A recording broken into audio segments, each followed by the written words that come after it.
jàpp ci loolu jàngalekat warul ànd ak xale bu jigéen koo xam ne daf koy jàngalee c'est-à-dire su fekkee xale bu jigéen bi sax daf koy topp daf koy wone ne man sa waajur la sa papa la wala sa nijaay la waroo xalaat loolu sax si man donc dafa war loo xam ne da nga war a exemplaire exemplarité boobu am na koo xam ne wane naa ko fii mooy Franklin Delano Roosevelt ci politique Franklin Delano Roosevelt moom à 39 ans dafa ñàkk tànkam dafa am benn feebar mu nekk ci fauteuil roulant 39 ans 52 ans mu nekk président 32e président des États-Unis en 1933 muy koo xam ne ñafekat la bi ñu jógee ci crise 1929 Amérique mel ni mbas mi lu mu def koom-koom bi dafa daanu complètement moom bu mu ñëwee bu mu tenir benn discours un certain discours de courage et d'espoir au peuple américain recevoir na lu toll million ci lettres ay américains yi ko wax ne man président de la république président Roosevelt da nga ma may gën a yokk sama yaakaar ci àdduna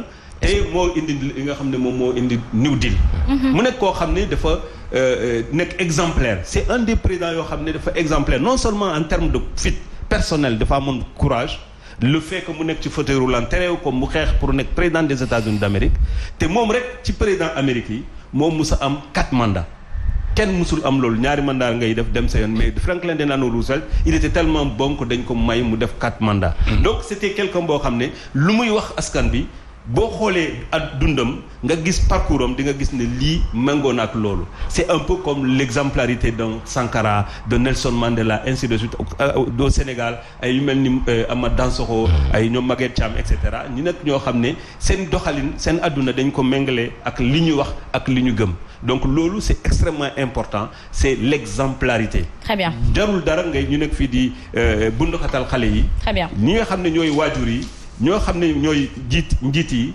nañu nekk ci situation boo xam ne nit yi mun nañu roy ci ñoom bu ñu royee ci ñoom lu ñu wax yëpp dañ leen topp.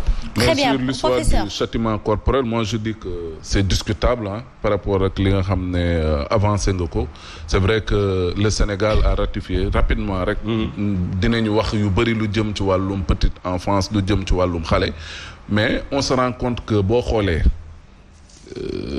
nit démb ak léegi nii da ngay xam ne tey lu bëri la nga xam ne ñi ngi ko doon def ak suñu wayjur yi ak seeni doom tey defatuñ ko moo tax tey la yëf yi gën a doy waar. peut-être parce que fa ñu bàyyee di yar gone di ko dóor d'accord peut-être am na yenn dóor yoo xam ne kenn mënu ko nangu. mais tam di ko dóor pour teg ko ci yoon nga bàyyi loolu noonu pour di wax ak moom gis nga tant que ñu ngi topp ñun di bàyyi suñuy tradition di bàyyi suñuy valeur suñuy vertu di topp tubaab bi ci guuta rek la ñuy dugal et la preuve aujourd'hui l'indiscipline caractérisée et notoire bi nga xam ne ñu ngi koy noté ci xale yi mais dara war a indiwu ko lu dul parce que yar moom moo amatul.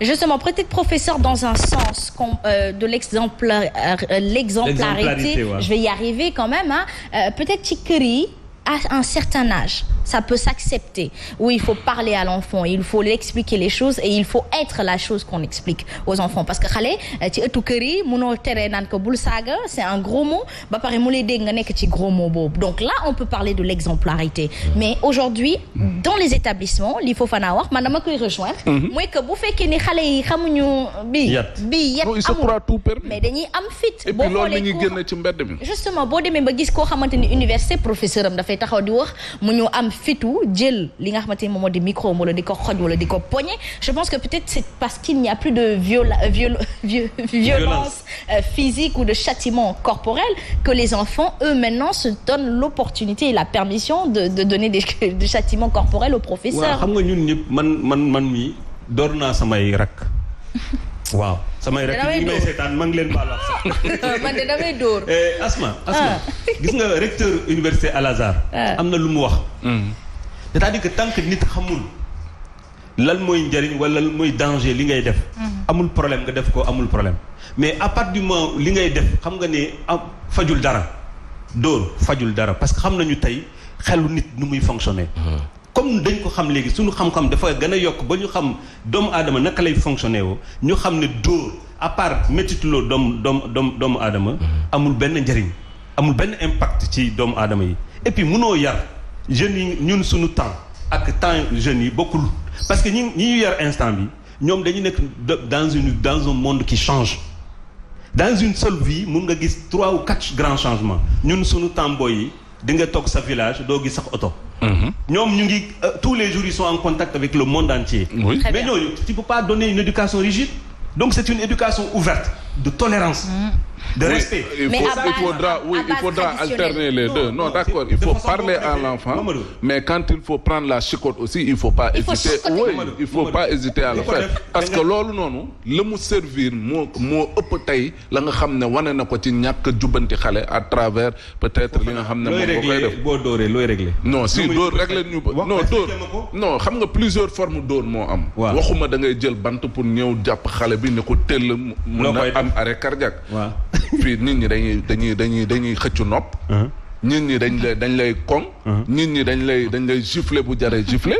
et ainsi de suite ainsi de suite. mais lu muy faj. mais si faj na lu bëri non yow munoo non. faj na lu bëri parce que day téye fitu xale. non benn même bu téyewul fitu xale.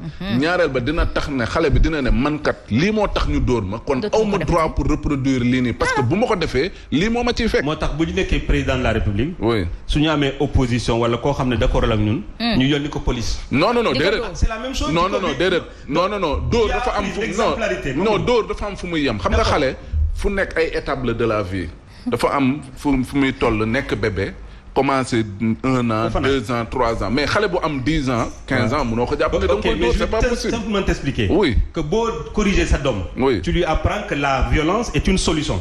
bu nekkee suba président bu d'accord la ak yow daf lay yar. donc c'est ce qui amène au lieu nit yi ñu waxtaan. mais ñun ñëpp ñu doorante. non ñun ñëpp yaree nañu yooyu mais taxul tey jii ni ñu ne jàpp ne dañoo violent wala leen justement ñàkk dóor boobu noonu ak teg xale yi ci yoon moo indi tey jii nii xale yi foog na ñoom lu la neex dañ ko war a def. Très bien. mag yi instant bi ñooñu la war a jibanti ko. waaw pas xale yi instant bi boo xoolee